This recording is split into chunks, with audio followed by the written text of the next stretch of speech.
Let's assume that we have a person who has a 30-year mortgage for $300,000 and they're paying that mortgage at 6% interest. But they decide from the beginning they're going to pay an extra $500, which is $2,300 total per month.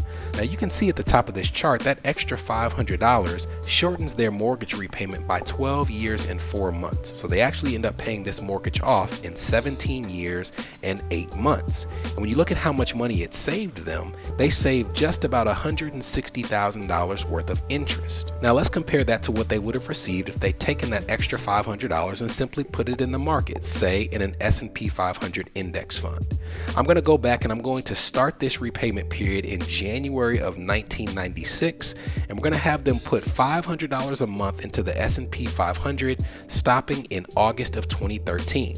And I chose this period because it was a particularly rough 17-year stretch for the S&P 500. There were losses in this period of -9%, -12%, almost -22%, and in 2008 we all remember a -36% loss in the S&P 500.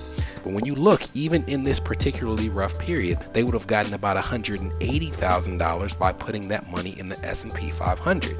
If they had chosen a better period, say 2006 to 2023, that $500 a month would have grown to $308,000, almost double the interest they saved by paying that $500 extra on their mortgage. And you're probably saying, yeah, but that person who paid extra can now take that $1,800, and once the mortgage is paid off, they can simply put that money in the market. Let's assume that they did that. Let's take that $1,800 a month, and we're going to assume that this person puts that money in the market from September of 2013 to March of 2024.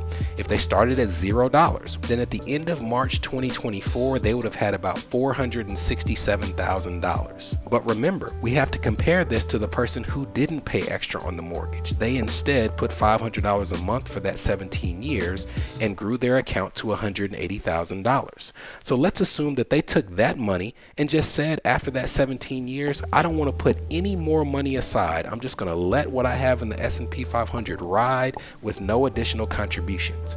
Between the years of September 2013 to March of 2024, that $179,000 with no additional contributions grows to over $640,000. That's right. By leaving their account alone and not making an additional contribution for over a decade, they still end up with over $150,000 more than the person who decided to use their money to instead pay off their mortgage early.